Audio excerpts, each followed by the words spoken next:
জ্ঞানীবিদ কোরআন শেখার ক্লাসের আজকে আমি শেখাবো হারকাত। হ্যাঁ, আচ্ছা বলো তো, আমাদের দেশে দুজন ছেলে যে কুস্তি ধরে, যার আগে শক্তি বেশি সে নিচে থাকে না উপরে থাকে?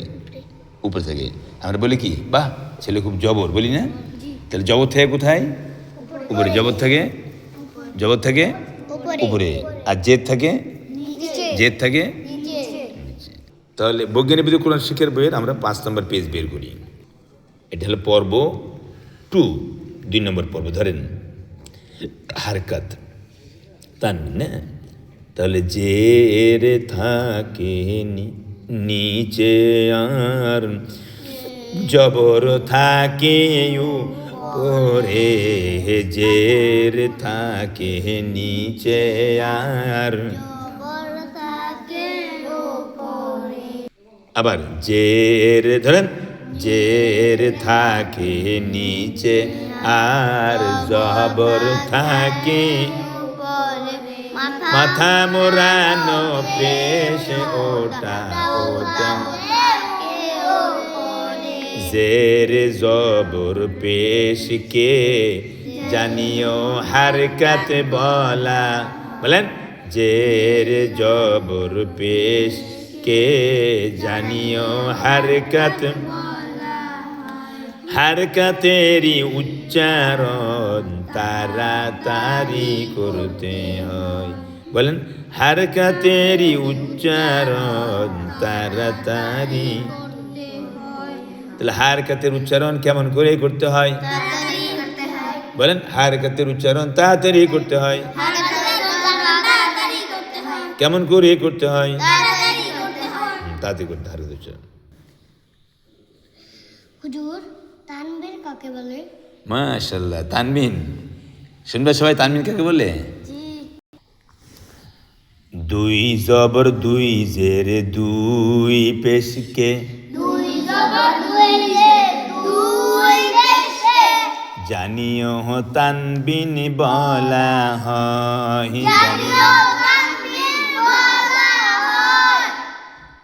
দুইটির মধ্যে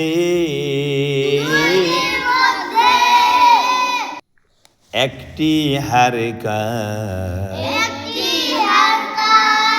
অপরটিকে নুন সাকিন কয়। তানবিনেরই ভিতরে নুন সাকিন লুকিয়ে রয়। হারকাত আর তানবিনের ব্যবহার জানিও একই রকম হয়। পার্থক্য হচ্ছে তানবিনের ভিতরে নুন সাকিন লুকিয়ে রয়। তাহলে তানবিনের ভিতরে একটা নুন সাকিন লুকিয়ে আছে। তানবীরের ভিতরে কিভাবে নুন সাকিন লুকিয়ে থাকে? আচ্ছা ঠিক আছে, আমি দেখাচ্ছি। আমি তানবিন বুঝাবো আপনাদেরকে। আচ্ছা বলেন তো দেখি, আমি একটা দাগ দিলাম, ধরেন এখানে সব আরবি অক্ষরগুলি আছে। আচ্ছা বলেন তো এখানে জবর কয়টা? ভালো করে বলেন, কয় জবর আছে? কয় জের আছে? এক জের। কয় পেশ আছে? এক পেশ। দুই জবর দুই জের দুই পেশকে, জানিও তানবিন বলা হয়।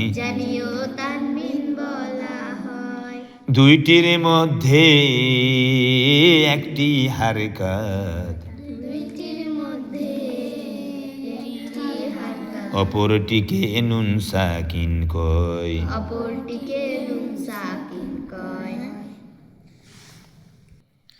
আমি আপনাদেরকে দেখাচ্ছি, এটা দেখেন।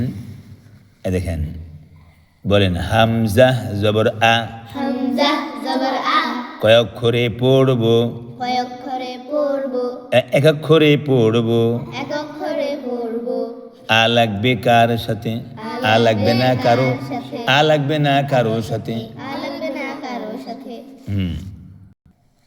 কয় অক্ষরে পড়বো, এক অক্ষরে পড়বো, আ লাগবে কার সাথে, আ লাগবে না কারো সাথে, শুধু একটা অক্ষরে পড়বো আমরা। আচ্ছা এবার একটু দেখেন তো দেখি, হামজা জবর আ, কয় অক্ষরে পড়বো, আ লাগবে কার সাথে, আ লাগবে না কারো সাথে। বলেন, এটা খুব ইম্পর্টেন্ট পড়া। তানবিনীতে কীভাবে নুন সাকিন লুকাতে, এটা মানুষ জানেই না, ছাত্ররা জানেই না। আ লাগবে না কারো সাথে। আচ্ছা এবার আমরা যদি এখানে একটা নুন সাকিন দিই, এটা নুন দিলাম, আ লাগবে কার সাথে, এখনো কারোর সাথে লাগবে না, এখনো কারোর সাথে লাগবে না। এবার আ লাগবে কার সাথে, হ্যাঁ আ লাগবে নুন, এখন নুনের সাথে লাগবে, আ লাগবে নুনের সাথে। আমরা এটা দন্তন্য লাগাবো, এটা নুন সাকিন দিলাম, এটা একটা দন্তন্য দিলাম। এবার আ লাগবে কার সাথে, কয় অক্ষরে পড়বো, আ লাগবে কার সাথে। এবার খুব খেয়াল করুন, এই যে আরেকটা জবর দিলাম, কি দিলাম, এবার এবার আ লাগবে কার সাথে, নুনের সাথে। হ্যাঁ কই নুন, নুন ভিতরে লুকায় আছে। এই যে এটা যেমন আছে নুন, দেখেন এটাও আন, হামজা নুন জবর আন, এটাও যদি বানান করি হামজা নুন জবর আন বলতে হবে, ঠিক আছে। হামজা দুই জবর আন বলা যাবে না, ঠিক আছে, ওটা নুন সাকিন। এই যে আন, এটাও আন, আপনি যদি হামজা দুই জবরও বলেন তাও তো আন বলতে হবে, তাই না, আন বলতে হবে। তো সুতরাং এই তানবিনের ভিতরে একটা নুন সাকিন লুকিয়ে আছে।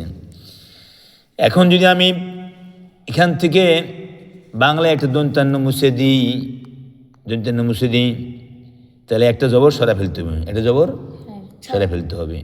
কেমন, এখানে একটা যদি আমি দন্তান্ন মুছে দিই, নুনটা সরাই ফেলতে হবে, নুন রাখা যাবে না, ঠিক আছে।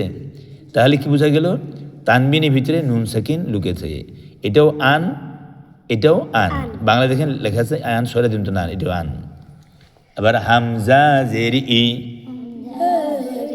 ই লাগবে কার সাথে, হ্যাঁ ইন। এবার হামজা পেশ উ, উ লাগবে কার সাথে, উ লাগবে কার সাথে, উ লাগবে নুনের সাথে। হ্যাঁ তুমি খেয়াল করতেছো পড়ার দিকে, কি নাম তোমার, হ্যাঁ মোহাম্মদুল্লাহ, খেয়াল করো। তাহলে আমরা বুঝতে পারলাম তানবিনের ভিতরে একটা নুন সাকিন লুকিয়ে আছে। কি লুকিয়ে আছে, এরকম নুন সাকিন ভিতরে লুকিয়ে আছে। কেমন, যেমন আন বলতেছি আমরা, আন ইন উন বলতেছি না, আপনি যদি ভেবে লেখেন, এই যে ই লাগবে নুনের সাথে, ইন, হ্যাঁ এইভাবে উ বলেন, হ্যাঁ উ লাগে, এই যে উ লাগবে নুনের সাথে, উন, ঠিক আছে, মনে থাকবে জিনিসটা। এইভাবে আমরা হ্যাঁ তাজবির সহ গ্রামার সহ আমরা পড়ব বৈজ্ঞানিক পদ্ধতিতে কারিয়ানা ট্রেনিং। তো আপনারা আমার মোবাইল নাম্বার জানেন অনেকে, আমি কারি মোহাম্মদ আব্দুল মুমিন, মোবাইল নাম্বার হলো 01819187905। এই নাম্বারটি আমার হোয়াটসঅ্যাপ করা আছে। আবার যদি আপনারা ইমুতে ফোন দেন তাহলে আরেকটা নাম্বার আছে 0176200 তিনটা 91। এভাবে আমরা যোগাযোগ করতে পারবো বৈজ্ঞানিক পদ্ধতিতে। পবিত্র কোরআন শিক্ষার আজকের এই ক্লাস আমাদের দ্বিতীয় পর্ব আজকে এখানে আমরা শেষ করছি। আল্লাহ হাফেজ। আমরা কোরআন শিখব সহিভাবে, শুদ্ধভাবে। কোরআন শিখব হ্যাঁ, যাতে করে আমার আল্লাহ তাআলা খুশি হন, আল্লাহ তাআলা খুশি হন। আমরা কোরআন শরীফ পড়লাম, যদি আমাদের ভুল হয় তাহলে কি আল্লাহ তাআলা খুশি হবেন? না। নামাজ হবে? না, নামাজ হবে না, নামাজও ভুল হয়ে যাবে। আর নামাজ যদি ভুল হয় তাহলে আমাদের জন্য জান্নাত পাওয়া খুব কষ্ট হয়ে যাবে, ঠিক কিনা বলেন? হ্যাঁ, তাহলে আমরা ছন্দ বলি। বিশুদ্ধ করে কোরআন পড়ো, বলেন। নইলে নামাজ হবে না, নামাজ যদি নাই হইল,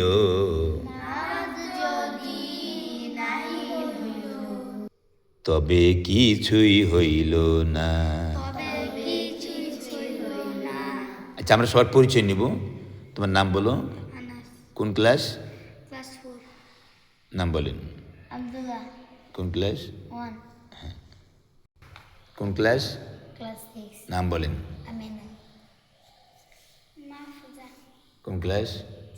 5। নাম বলেন। মোহাম্মদুল্লাহ। কোন ক্লাস? 1। নাম বলেন। জান্নাতুল আফরিন। জান্নাতুল আফরিন। কোন ক্লাস? 5। নাম বলেন। আরাফাত। আরাফাত, ক্লাস 1। আজকের আমাদের ছুটি। আসসালামু আলাইকুম ওয়া রাহমাতুল্লাহি ওয়া বারাকাতুহু।